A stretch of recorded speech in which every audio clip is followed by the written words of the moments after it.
Écoutez, je vous remercie. Je suis ravi d'être ici parce que je retrouve plein de partenaires de notre quotidien. Donc effectivement, pour moi, c'est un motif de satisfaction. Peut-être juste rappeler ce que c'est que l'ADEME.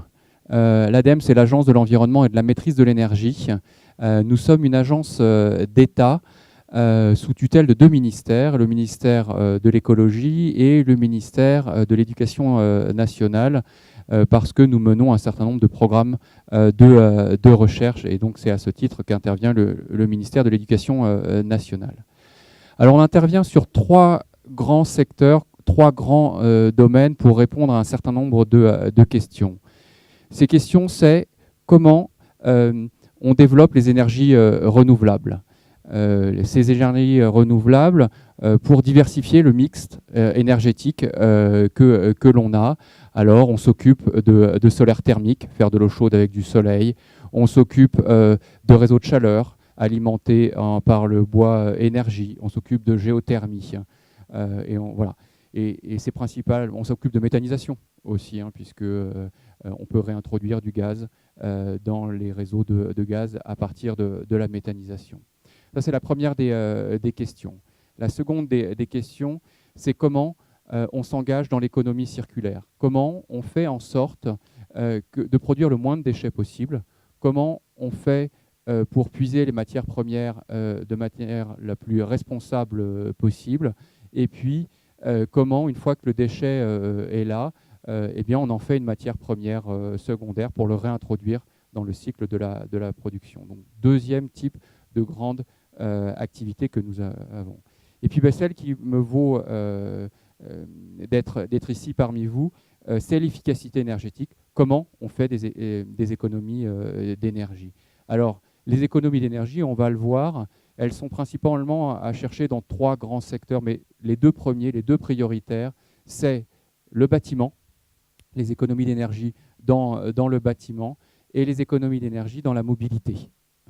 Avec ces deux secteurs, on fait 80% des objectifs du facteur 4. Alors le facteur 4, c'est diviser par 4 les émissions de gaz à effet de serre à 2050. Alors, je pense que vous en avez entendu parler parce que cet objectif s'inscrit dans la lignée de la COP 21 et doit contribuer à l'atteinte des objectifs de la COP 21, donc de cette conférence qui a eu lieu la semaine dernière.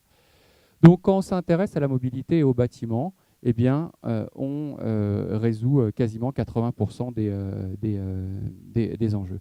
Et c'est l'objectif de l'ADEME que d'accompagner les collectivités locales, les entreprises, les associations eh bien, dans cette démarche et répondre à ces trois grandes questions que j'évoquais. Alors on intervient de quatre grandes manières. On met à la disposition des acteurs de l'information, des études, de l'observation, pour permettre la bonne décision. Alors à titre d'exemple, en Rhône-Alpes, on a conçu un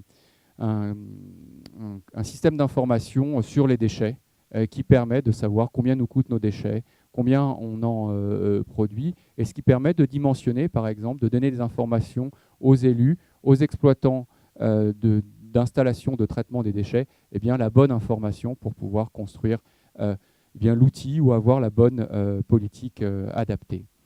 On intervient aussi sur de l'aide à la décision. L'aide à la décision, c'est permettre à un certain nombre d'acteurs de prendre les bonnes décisions et d'avoir les bonnes études qui leur permettent de s'engager dans des projets. Je veux installer une chaufferie bois dans ma commune ou dans mon hôpital, eh bien, je peux m'adresser à l'ADEME. Et puis dans un certain nombre de cas, les syndics, les copropriétaires peuvent aussi choisir de s'adresser à l'ADEME pour faire des études de diagnostic énergétique sur leur patrimoine, par exemple. La troisième modalité, c'est que d'intervention de l'ADEME, c'est qu'on s'appuie sur des relais. Parce que en Rhône-Alpes, nous sommes une trentaine de collaborateurs et on s'appuie sur les chambres de commerce, sur les chambres de métiers et d'artisanat, sur les chambres d'agriculture, sur la CGPME, qui conçoivent avec nous des programmes d'action auprès de leurs adhérents pour faire en sorte que la transition énergétique soit une préoccupation de leur quotidien. Ce n'est pas toujours le cas, mais justement nos programmes d'action visent à faire en sorte que ça le devienne, et pour un certain nombre d'acteurs, d'entreprises, ces enjeux de transition énergétique deviennent des atouts de compétitivité, d'attractivité pour le territoire. Donc j'ai dit de l'observation, de la sensibilisation, de l'aide à la décision, et dans un certain nombre de cas, nous intervenons sur de l'aide à l'investissement.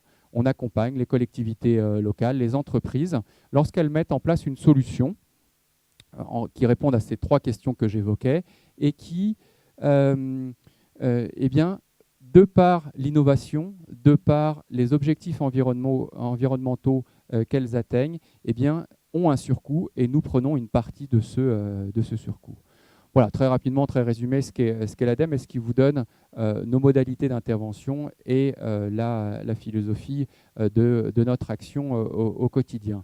Et c'est pour ça que quand j'évoquais des partenaires, j'évoquais la Banque Populaire, avec qui on travaille sur des actions de financement innovant de la rénovation énergétique du logement, mais ça, on y reviendra tout à l'heure. Avec l'Assemblée du pays de Tarentaise vanoise, dont fait partie Valmorel, avec qui on travaille sur la rénovation, et j'y reviendrai tout à l'heure, ou avec le groupe SAMC, qui est un négociant de matériaux, avec qui on a pu travailler pour offrir des solutions de rénovation énergétique du logement. Voilà, ça me paraissait important de vous dire ce point pour que vous sachiez de là d'où je vous parle exactement. Alors, le thème aujourd'hui, c'est la rénovation énergétique du logement et la loi de transition énergétique. Ce que je vous propose, c'est de découper mon intervention en trois parties. La première sur quelques chiffres clés qui vous donneront les enjeux qui sont face à nous et à quoi on s'attaque. Pourquoi on s'engage dans la rénovation énergétique du logement, de sa copropriété, de sa maison individuelle, de son bâtiment tertiaire, de son bâtiment industriel. C'est intéressant de savoir pourquoi. Et puis, je présenterai très rapidement les outils qu'a pu dégager la loi de transition énergétique, parce que cette rénovation énergétique, cette loi en a fait une priorité, avec des outils qui sont intéressants. Alors, ce que je vous propose, si vous en êtes d'accord, c'est soit de dérouler ma présentation, soit vous m'interrompez quand vous avez une question. Ça, je vous laisse libre choix de faire ça pour effectivement qu'on puisse approfondir certains points ou répondre. Donc, n'hésitez pas surtout à m'interrompre dans ma présentation. Est-ce que ça vous convient comme ça? Sur les éléments de timing, on a à peu près 45 minutes devant nous. Et puis après, je serai à vos dispositions, bien évidemment, pendant et après pour répondre à vos questions. Oui? On est d'accord? Bon, parfait. Merci de votre adhésion. Alors, je vous dis, j'annonçais des chiffres clés. Le bâtiment, c'est le secteur le plus énergivore en énergie. C'est 70 millions de tonnes équivalent pétrole. Vous le voyez sur le diagramme, c'est sur la gauche, vous voyez que le bâtiment consomme 44% de l'énergie finale que nous consommons. Alors peut-être juste une précision, parce que peut-être tout le monde n'est pas familier avec les données de l'énergie. Quand je parle d'énergie, je parle, et on le verra après, je parle de toute l'énergie qui est nécessaire à faire vivre un bâtiment. Hein. Donc c'est autant l'électricité que le chauffage. Hein. C'est bien l'ensemble du dispositif énergétique qui va permettre de se mouvoir quand on prend par exemple le secteur des transports, donc du pétrole. Donc vous voyez que sur la consommation énergétique, 44%, le deuxième secteur, c'est le transport, et le troisième, c'est l'industrie. Donc quand on s'attaque, comme je disais tout à l'heure, à la mobilité et au bâtiment, on ne se trompe pas de cible.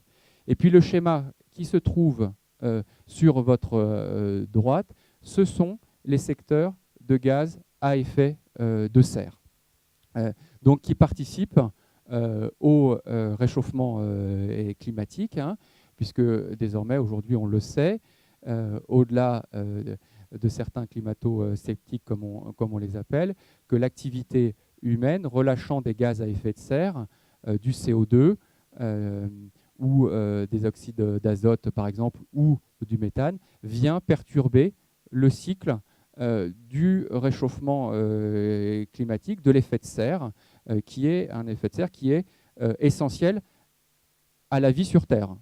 Voilà. Mais simplement, les activités humaines, depuis la révolution industrielle, en libérant notamment du CO2, en libérant du méthane, et d'autres gaz, vient perturber ce cycle. Et vous voyez donc que le bâtiment, c'est le troisième émetteur de gaz à effet de serre. Et là aussi, on prend en compte l'énergie nécessaire à son usage et on prend en compte aussi sa construction, hein, ce qui est nécessaire. Voilà, alors si on fait un focus sur Rhône-Alpes, et là j'ai les chiffres sous les yeux, eh bien en Rhône-Alpes, le bâtiment représente 42% des consommations finales d'énergie, donc un petit peu moins qu'au national, et puis c'est 27% pour les gaz à effet de serre. Voilà, donc la conclusion, c'est que si on veut avoir un impact sur la consommation énergétique, la réduction de nos consommations énergétiques, si on veut avoir un impact sur la réduction des gaz à effet de serre, c'est sur le bâtiment qu'il faut agir en priorité. Et puis l'autre schéma voilà, vous montre les 69 mégatonnes équivalent pétrole. Et puis on regarde en fonction, 60% de sa consommation est due au secteur résidentiel. Donc notre logement, notre façon d'habiter. L'autre, bien sûr, sont les bâtiments industriels et c'est les bâtiments tertiaires dans lesquels nous travaillons. Et puis si on continue à faire aller un peu plus loin dans l'analyse, eh bien, on s'aperçoit que cette consommation, elle est due notamment à 2/3 de la maison, pour la maison individuelle. Donc c'est bien sûr une cible prioritaire, mais là aussi, si on regarde ce qui se passe en Rhône-Alpes et sur un certain nombre de secteurs bien particuliers, c'est aussi la copropriété sur lequel il faut qu'on travaille, enfin la copropriété et logement social sur lequel aussi il faut qu'on travaille parce qu'on va s'intéresser à une grosse part du secteur. Est-ce qu'il y a d'ores et déjà des questions ou pas? Alors, après, tout à l'heure, je vous disais quelles sont les consommations énergétiques du bâtiment. Eh bien, vous voyez, la plus grosse part, c'est ce qui est en bleu, donc c'est pour le chauffage. Et puis après, vous avez en violet les usages spécifiques. Alors, ce qu'on appelle les usages spécifiques, c'est la lumière, c'est le fonctionnement de nos appareils électroménagers, de nos ordinateurs, ou j'ai pas d'autres exemples en tête. Et puis, il y a une grosse partie aussi qui est due à l'eau chaude sanitaire. Et puis, vous voyez que 7% est consacré aussi à la cuisson de nos aliments. Donc là aussi, des pistes d'action et d'intervention pour des actions du quotidien sur la rénovation ou sur nos modes de vie. Mais il est évident que si on regarde ça, l'isolation de nos logements est une priorité pour faire en sorte que notre consommation énergétique liée au chauffage de nos logements soit le plus efficace possible. Donc ça veut bien dire des appartements, des maisons individuelles qui vont être bien isolés et adapter à cette isolation des appareils de chauffage qui vont être aussi adaptés à la performance, à l'isolation du logement, parce que c'est bien ce couple-là qui fait la performance et l'efficacité. Bon, je passe rapidement sur ce diaporama, c'est parce qu'on est sur le secteur tertiaire qui montre que là aussi, quand on est sur du bâtiment tertiaire, on est aussi sur du chauffage qui vient impacter très fortement la consommation énergétique de ce secteur d'activité. Alors peut-être juste aussi non, j'aurais dû vous poser la question, trop tard, tant pis. J'aurais dû vous poser la question de savoir combien les communes dépensaient en dépenses énergétiques. Alors vous avez le chiffre sous les yeux, donc j'ai un peu éventé ma question. Mais vous voyez que ça représente moins de 3 milliards d'euros. Les collectivités locales consacrent 2,850 milliards d'euros pour chauffer les bâtiments publics, les éclairer, la voirie. Donc c'est un gisement, là aussi, le patrimoine des collectivités qui est juste spectaculaire et qui est phénoménal, puisque ça représente 4,2% du budget de fonctionnement de l'ensemble des collectivités locales. Je compte collectivités, communes, départements, conseils régionaux aussi. Donc on voit que sur le logement privé, sur le tertiaire et sur le patrimoine collectif, il y a un enjeu qui est extrêmement fort. Et c'est pourquoi le gouvernement, c'est vrai, a fait de la rénovation énergétique de l'ensemble de ces patrimoines une priorité. Alors on peut s'interroger, une fois qu'on a dit ça, sur quelle est la finalité de cette rénovation énergétique.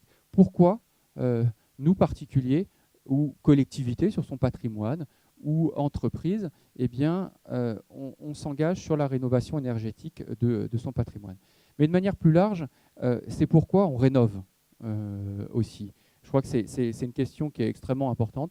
On ne fait pas uniquement de la rénovation énergétique, on va venir s'interroger sur l'ensemble de son patrimoine. Et vous voyez ici un ensemble de motivations qui peuvent être importantes, que nous, propriétaires privés ou que propriétaires publics, sur lesquels on peut s'arranger, on peut se retrouver plutôt.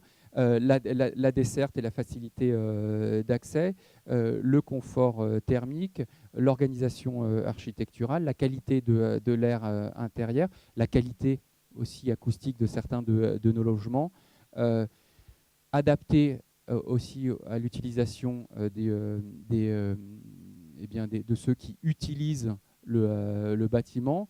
Il est évident qu'un bâtiment qui a été conçu, imaginé il y a 30 ans, ne répond plus aux mêmes usages et aux mêmes envies que nous pouvons avoir dans nos modes de vivre. La qualité des matériaux aussi a très largement évolué et on peut y trouver un intérêt spécifique à changer de fenêtre, à changer de type de matériaux. La luminosité aussi et l'intégration urbaine. Donc, s'engager dans la rénovation énergétique, ce n'est pas uniquement se dire je vais faire des économies d'énergie, mais c'est avoir une vision complète, globale sur son projet, sur le projet de sa copropriété, sur le projet de son bâtiment public, sur le projet de son entreprise. Et ça permet de faire un projet global et de s'interroger sur l'ensemble des sujets. Alors, il y a aussi, et ça rentre en ligne de compte, on rénove aussi parce qu'on prend soin de son patrimoine et qu'on ne le laisse pas dépérir. Et ça, la valorisation de son patrimoine, c'est quelque chose qui est extrêmement importante. Et j'ai des chiffres là qui sont assez spectaculaires et ça recoupe bien ce qu'avaient pu me dire des agences immobilières à Grenoble. À Grenoble, on avait mené une opération qui s'appelle l'opération Murmure, qui est une opération de rénovation énergétique du logement menée par Grenoble Alpes Métropole, en partenariat avec l'ADEME notamment et d'autres acteurs. Eh bien, les agents immobiliers nous disaient que les logements qui avaient fait l'objet de rénovation, les appartements, puisque c'était la cible, c'était des appartements, eh bien, se vendaient mieux que des appartements qui n'avaient pas d'aussi bonnes performances énergétiques. Alors, je vais me permettre de lire ces chiffres qui est porté par une association de notaires qui s'appelle Dynamique sur la valeur verte des logements. Alors, pour des maisons agrémentées de l'étiquette A ou B, hein, donc c'est le niveau de performance, plus on est vers A, A+, et A++ désormais, on a un niveau de performance élevé, eh bien le prix de vente est supérieur de 14 à 27% au prix de vente d'une maison équivalente comportant l'étiquette D. Voilà. Alors ça varie bien évidemment selon les régions. Pour les maisons comportant l'étiquette C, cette différence est de plus 10 à plus 15% selon les régions. Et quand on rentre dans des zones de très faible performance, pour les maisons comportant l'étiquette E, on est de moins 7 à moins 16% selon la région, F de moins 10 à moins 22%, et G, donc là G, on est vraiment dans la passoire thermique, on est de moins 23 à moins 28% selon les régions. Donc s'intéresser à cette valorisation du patrimoine, eh bien, c'est aussi un enjeu très fort. Et ça vaut pour la maison individuelle, ça vaut pour l'appartement, ça vaut pour de l'immobilier d'entreprise aussi. Alors, pourquoi aussi rénover on a un enjeu aussi d'emploi, très clairement. Le secteur du bâtiment, c'est un secteur qui représente 105 milliards d'euros de chiffre d'affaires.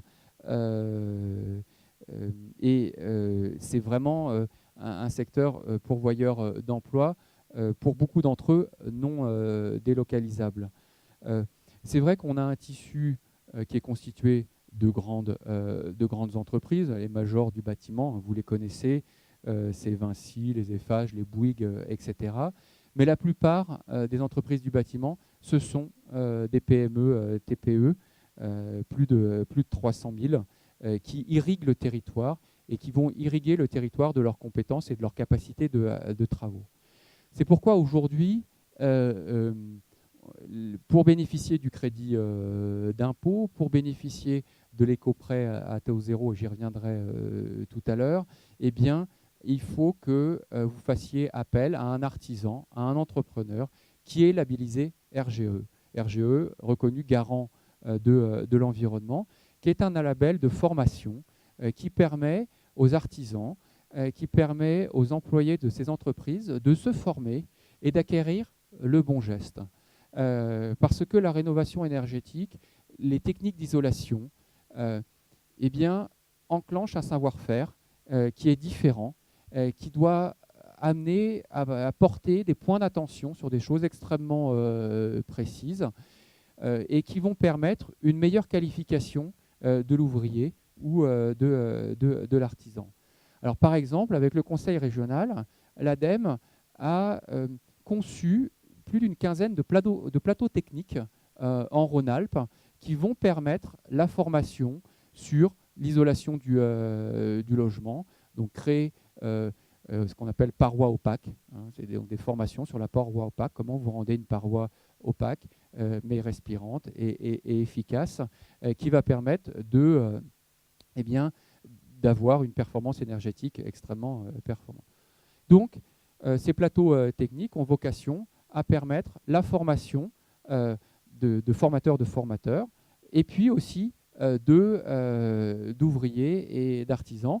Ils sont généralement aussi sur des lycées professionnels, ce qui permet aux jeunes d'acquérir là aussi le bon geste.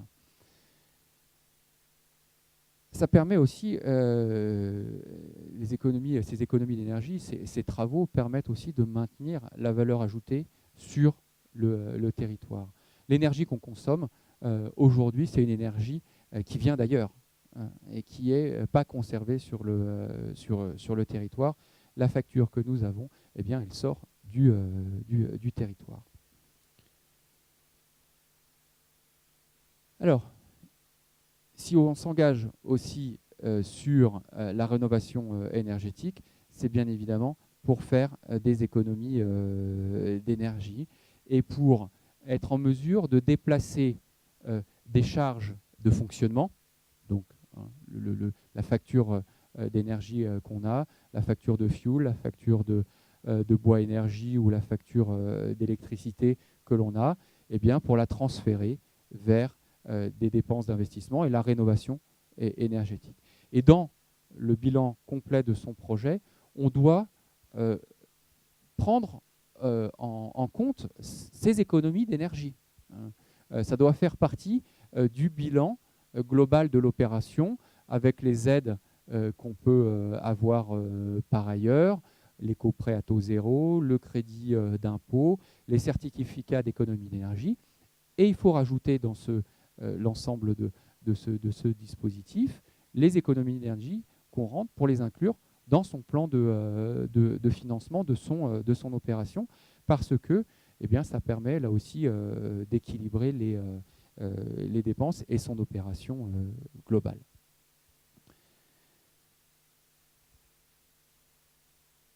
Alors il y a un autre point qui est extrêmement important, parce que la rénovation énergétique, on a pu dire que c'était une affaire d'ingénieur, et ça ne doit surtout pas être une affaire d'ingénieur.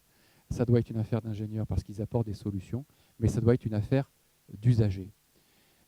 Dans les projets que vous avez dans les copropriétés ou dans votre maison individuelle ou votre appartement, il faut bien définir la place des usages que vous avez et bien définir quel usager vous êtes. Parce que chacun d'entre nous, on n'a pas forcément les mêmes recherches et les mêmes aspirations. Par exemple, on peut se dire qu'on peut être dans des recherches d'économie d'énergie, donc on va, ou d'économie tout simplement. Donc on va être à la recherche d'euros sonnants et trébuchants. Donc ça veut dire qu'on va vouloir chauffer le moins possible et se dire qu'à 19, ça passe. Mais on peut avoir d'autres aspirations qui sont des aspirations de plus de confort, parce qu'on peut le faire ou parce que c'est notre souhait. Et donc tout ça conditionne l'usager, et on ne peut pas vivre contre un bâtiment ou contre une rénovation qu'on aurait mal conçue. Donc ce qui est important, et ça je le dis notamment dans les projets collectifs, c'est extrêmement important d'avoir un échange sur quels usages on a du bâtiment et de pouvoir trouver les solutions. Et puis d'être en mesure aussi de pouvoir répondre, et c'est la troisième partie du transparent, répondre aux questions qui est on ne touche pas à ma liberté de faire, bien évidemment. Il peut y avoir aussi des effets rebonds. Hein, c'est-à-dire que j'ai fait beaucoup d'économies d'énergie et je vais pouvoir investir très largement dans des équipements, je ne sais pas, numériques, etc., qui vont là aussi augmenter très fortement la consommation énergétique. Voilà, ça c'est un point extrêmement important. Moi, j'y suis particulièrement sensible parce que, comme je le disais, on n'invente pas la transition énergétique sans chacun d'entre nous et sans une discussion approfondie sur le sujet. Voilà, alors avant d'aborder cette loi de transition énergétique, est-ce qu'il y aurait des questions, des interrogations ? Oui.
Et oui, oui, bien sûr, vous avez raison. Je pense que on peut se raccrocher à différents aspirations, comme je le disais.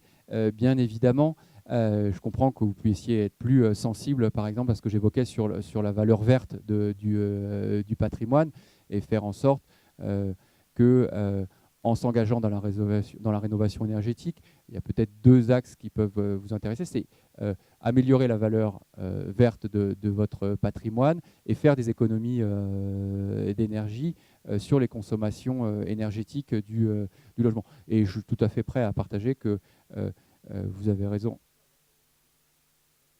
Non, oui, oui, non, non, mais voilà. Non, effectivement, ce que je veux dire, c'est d'un point de vue collectif, euh, s'intéresser aussi à la rénovation énergétique. Et c'est pour ça que je le souligne, parce que c'est intéressant. Euh, c'est créateur d'emplois à un moment où notamment le secteur du bâtiment traverse une passe difficile. Et puis il y a quelque chose aussi auquel moi je suis sensible, et je pense que collectivement on peut y être sensible, c'est le maintien de l'emploi sur nos territoires. Parce que il y a de la compétence à mettre en œuvre, mais je vous rejoins, hein, les motivations de chacun sont extrêmement différentes et variées, et que très probablement sur Valmorel, sur le projet qui existe à Valmorel, la valorisation du patrimoine, l'économie d'énergie, et puis peut-être un point, vous avez raison aussi, auquel il faut rajouter, qui est le maintien de l'attractivité des stations de ski, et pas reconstruire ailleurs, enfin c'est ce qu'on appelle les lits froids. C'est des lits qui ne tournent pas dans la saison, ou tournent très peu. Là, je crois qu'il y a un enjeu, et je sais que Monsieur le maire y est sensible, et que sur l'ensemble des vallées alpines, cette question est extrêmement aussi importante. Comment on garde l'attractivité des stations, et comment on ne déplace pas le problème, hein, c'est-à-dire, et comment on fait en sorte que le patrimoine que vous avez, il puisse être utilisé le plus possible, et puis générer de l'activité économique. Voilà.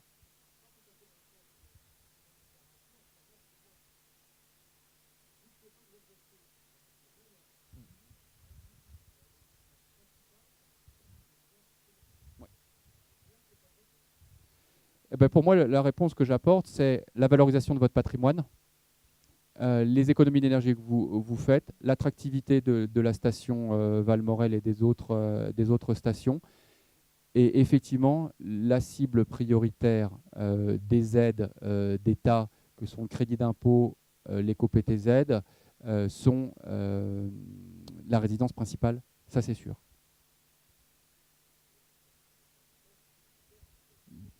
Oui, oui, oui, oui.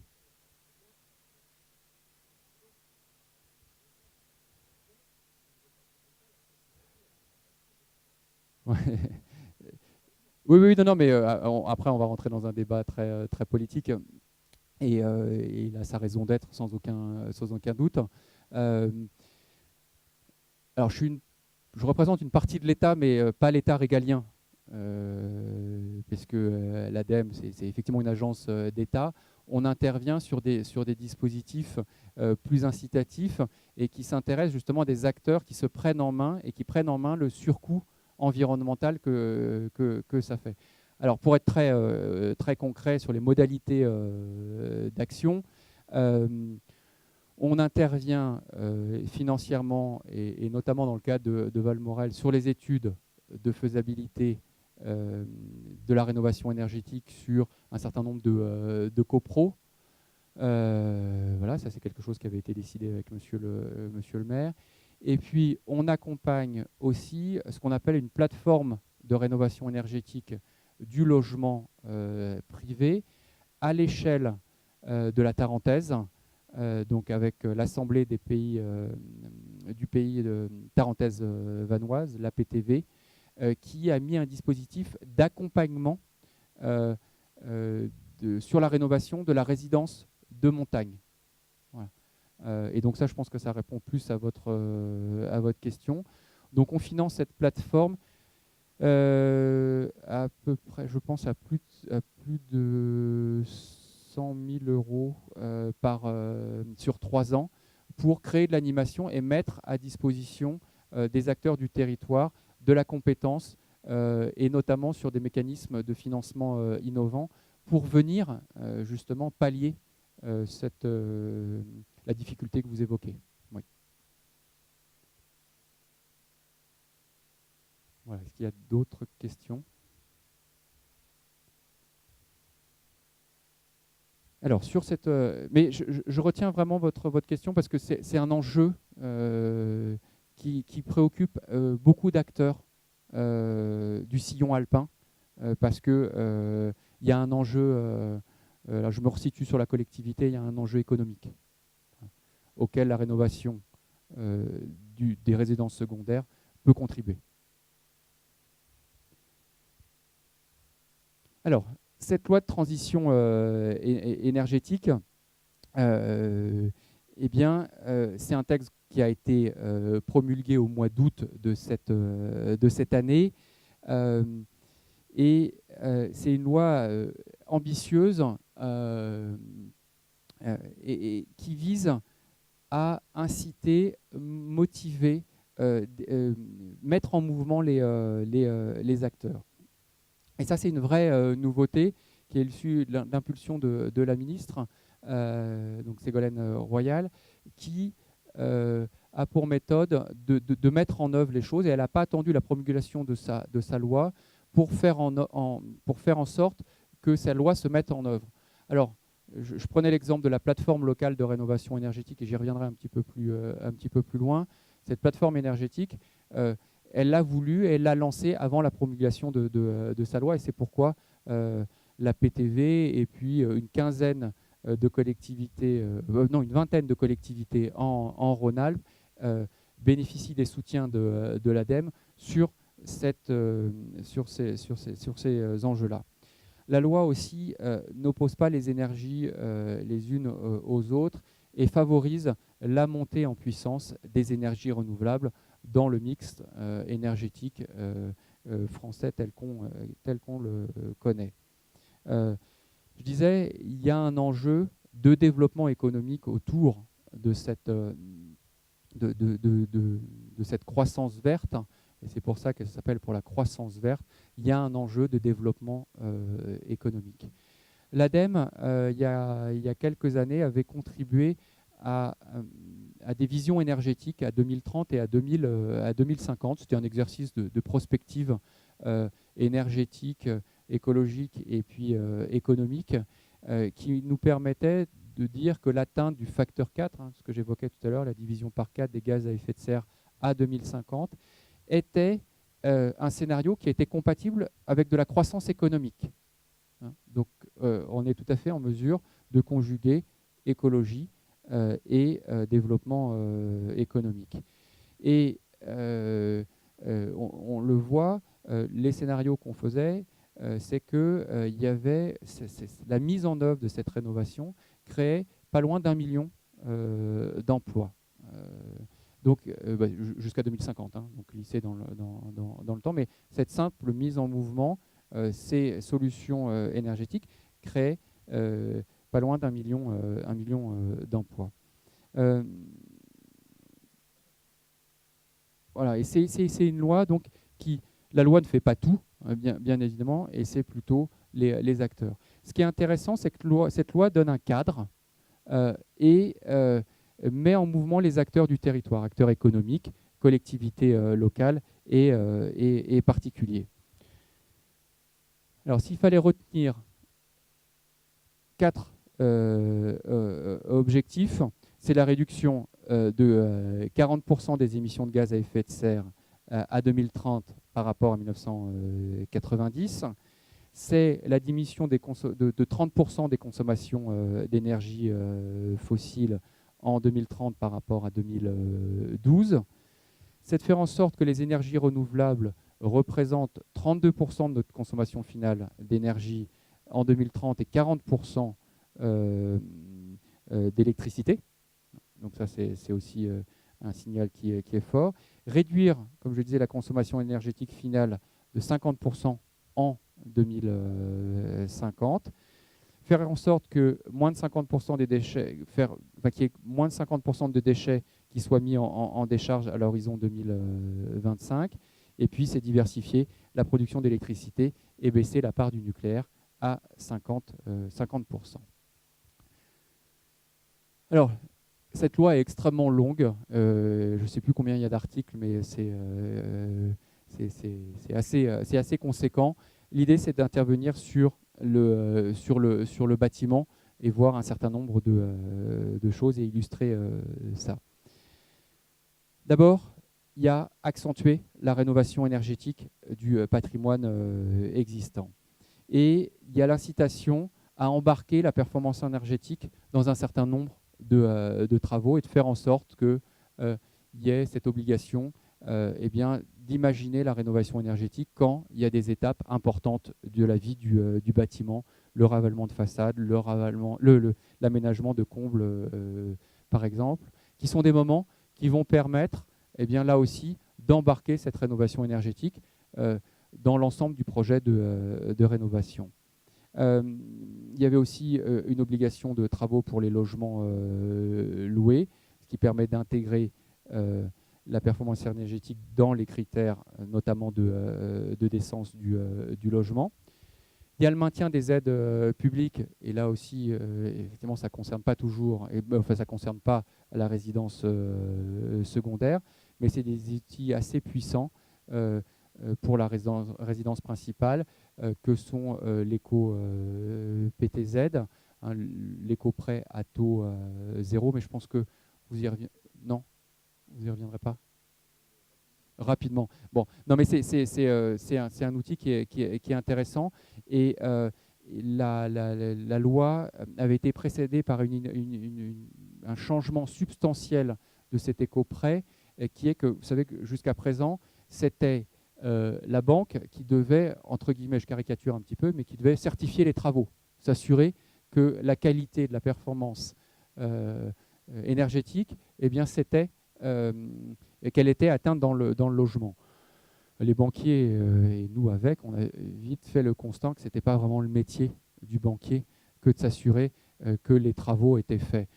Déjà s'intéresser à la solvabilité et puis délivrer le prêt, ça nous paraissait déjà être dans le métier du banquier. Donc depuis le début de l'année, désormais, la banque ne s'occupe plus de ça, mais c'est lorsque vous faites appel à un artisan qui est labellisé RGE, il suffit d'aller voir sa banque pour lui demander l'éco-prêt à taux zéro pour pouvoir en bénéficier. Il y a les certificats d'économie d'énergie aussi. Vous savez que les énergéticiens sont soumis à des obligations de diminution des consommations énergétiques, et ils s'en libèrent en délivrant des certificats d'économie d'énergie. Donc, si je caricature, en achetant les économies d'énergie qu'un certain nombre d'acteurs, comme les particuliers, les collectivités, peuvent faire.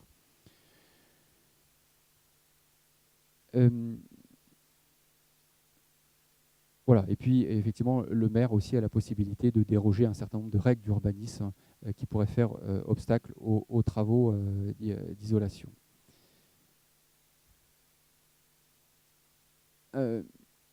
Il y a un lien aussi qui peut être fait sur le thermique et l'acoustique. Ça, on l'a pas mal travaillé, notamment sur la résolution des points noirs du bruit avec SNCF Réseau et avec d'autres acteurs.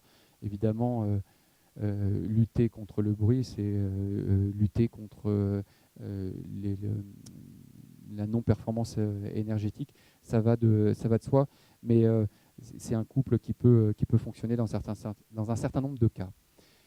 Je vous parlais de plateformes locales de rénovation énergétique. La loi prévoit ces outils et va jusqu'à prévoir un service public de l'efficacité énergétique. Alors, qu'est-ce que c'est que ces outils ? Eh bien, ce sont des outils qui sont portés par des collectivités locales et qui ont 3 missions. La première de ces missions, c'est de montrer que la rénovation énergétique, c'est possible et qu'il y a un intérêt à s'engager dedans. Donc, mettre à disposition de l'information, faire en sorte que eh bien, les habitants, les copropriétaires, les propriétaires de maisons individuelles sachent que c'est possible et qu'il y a des bonnes raisons de le faire. Et qu'elles vont pouvoir, ça c'est la deuxième partie, être accompagnées dans le projet. Donc ces plateformes, elles ont vocation à accompagner les différents projets du territoire, de la maison individuelle, des copropriétés, des syndics, pour pouvoir les prendre par la main et les accompagner dans leurs projets de territoire en mettant en face d'eux des propriétaires, en mettant en face d'eux des artisans, des entreprises, des groupements d'artisans qui vont pouvoir répondre à leurs enjeux. Et ça, c'est extrêmement important parce que ça permet de sécuriser le parcours de la rénovation depuis l'envie jusqu'à la réalisation du projet. Donc très concrètement, ça peut être des conseillers ou un service qui va venir accompagner le projet, ça dépend de la plateforme.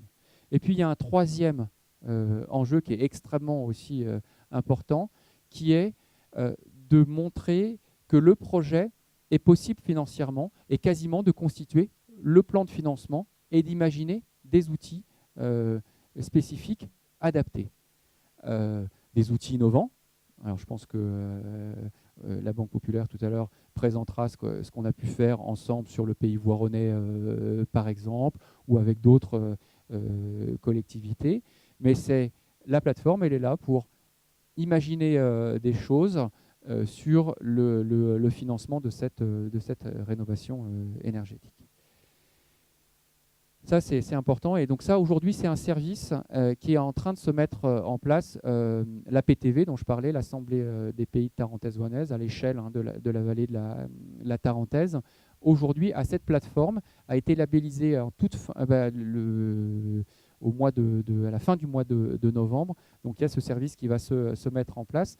Et Monsieur le maire de Valmorel a largement contribué à ce dispositif, notamment sur ce qui s'est fait, ce qui est en train de se faire ici.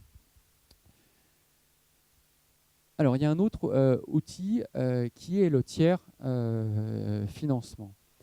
L'idée du tiers financement, c'est de faire porter par quelqu'un d'autre la charge de l'investissement des travaux réalisés pour un patrimoine, par exemple, et celui qui va porter les travaux de rénovation énergétique, qui va porter l'investissement, va se rémunérer sur un loyer qui est assis sur une rémunération qui est portée évidemment par le propriétaire du bâtiment, mais qui est aussi dégagée sur l'économie d'énergie.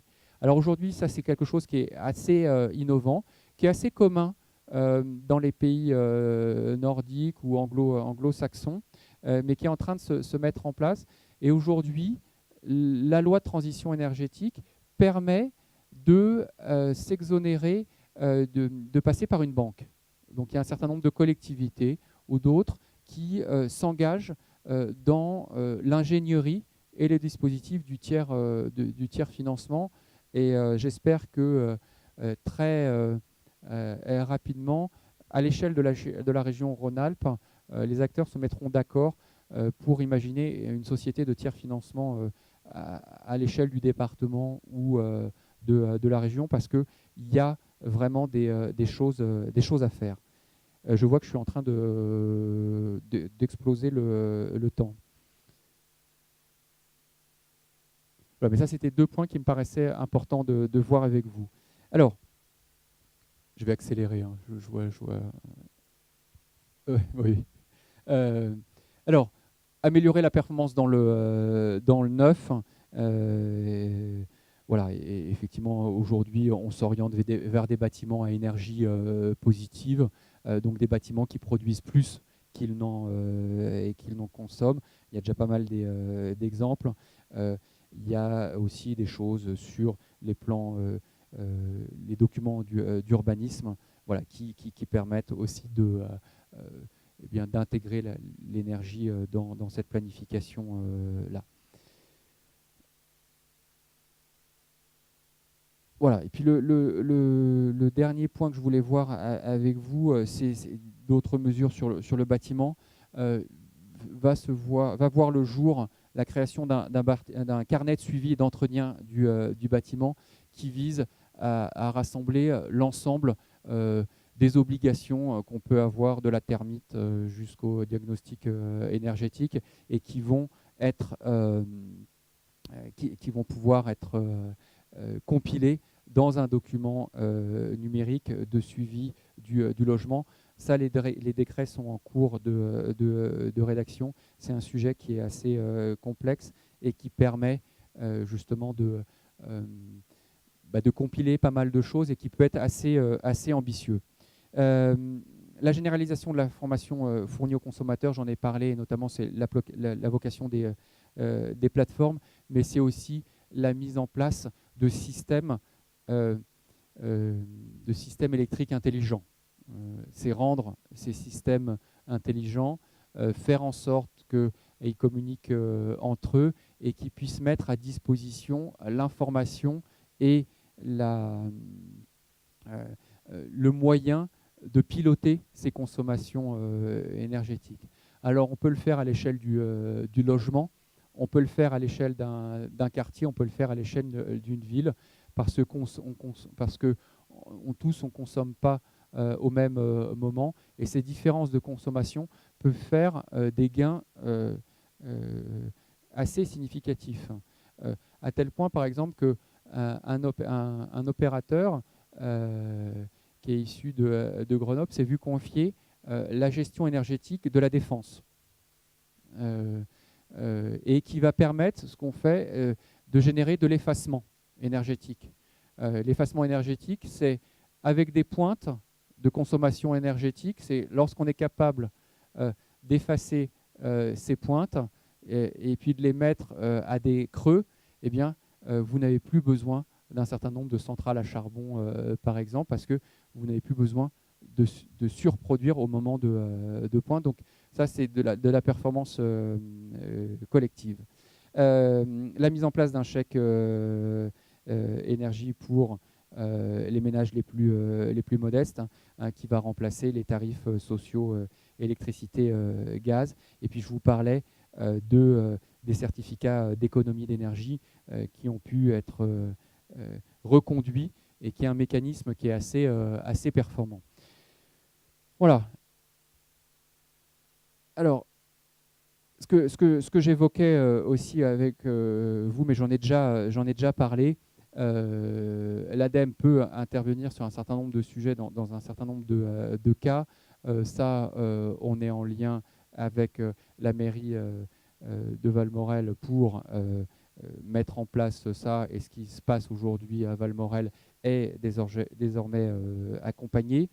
Il y a l'aide à la démarche d'un certain nombre de démarches territoriales, j'en ai parlé, c'est cette fameuse plateforme locale de rénovation énergétique dont l'Assemblée du pays de Tarentaise-Vanoise est lauréat. Et puis on met à disposition aussi des sources, des informations pour permettre aux acteurs d'agir. Voilà. J'ai été trop long. Et j'avais dit que je laisserais un espace de questions-réponses. Elles ont déjà eu lieu un petit peu pendant mon intervention, mais je suis à votre disposition pour poursuivre la discussion. Je vous remercie.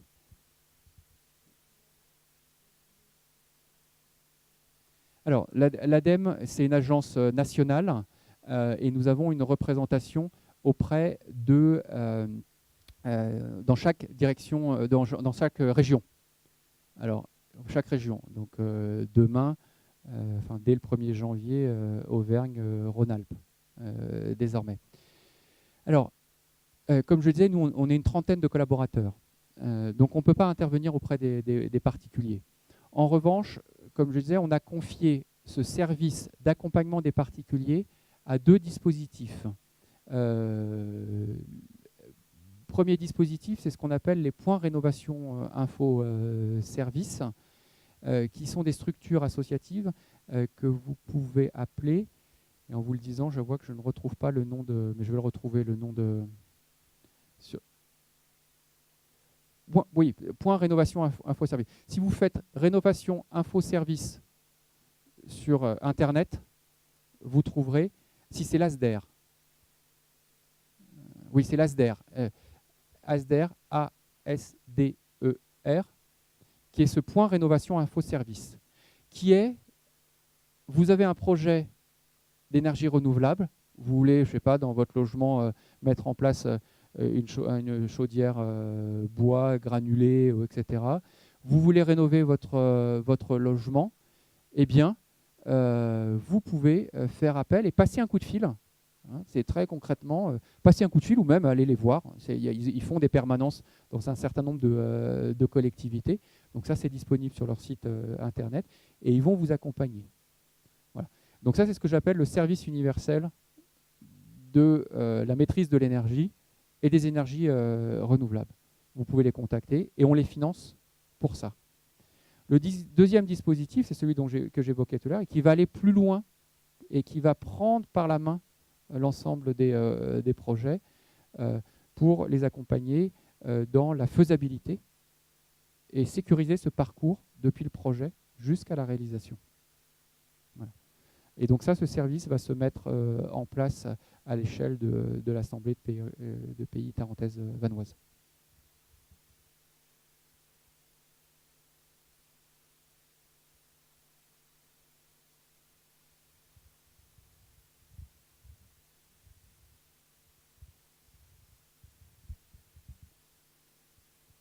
Bon, s'il n'y a pas d'autres questions, je vais céder la parole.